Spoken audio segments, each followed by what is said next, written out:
नमस्कार, आपण पाहत आहात बहुजन आवाज न्यूज चॅनल। दिव्यांग सक्षमीकरण विभागाचे कामकाज सुलोचना सोनवणे यांच्याकडे।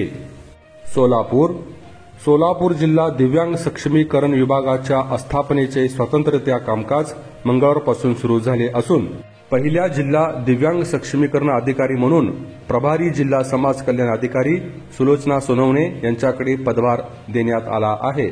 राज्याच्या दिव्यांग कल्याण विभागाचे सचिव म्हणून तुकाराम मुंडे यांची नियुक्ती होताच त्यांनी जिल्हा दिव्यांग सक्षमीकरण विभागाची निर्मिती करत शिक्षणाधिकारी किंवा जिल्हा समाज कल्याण अधिकारी यांच्याकडे पदभार सोपवण्याबाबत मुख्य कार्यकारी अधिकारी यांना पत्राद्वारे निर्देशित केले। या पार्श्वभूमीवर प्रभारी मुख्य कार्यकारी अधिकारी संदीप सोहिंकर यांनी प्रभारी जिल्हा दिव्यांग सक्षमीकरण अधिकारी सुलोचना सोनवणे यांच्याकडे पदभार सोपविला।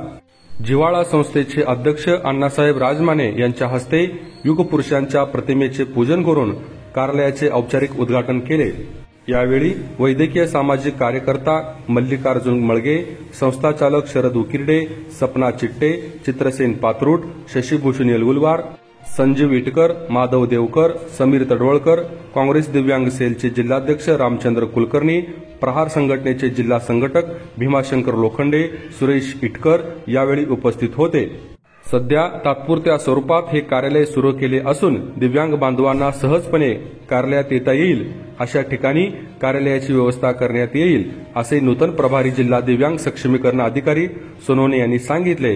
या कार्यक्रमाचे सूत्रसंचालन राष्ट्रीय न्यास समितीचे सदस्य दत्ता मोकाशी यांनी केले। ताज्या घडामोडी जाणून घेण्यासाठी आजच बहुजन आवाज न्यूज चॅनलला लाईक, शेअर आणि सबस्क्राईब करा।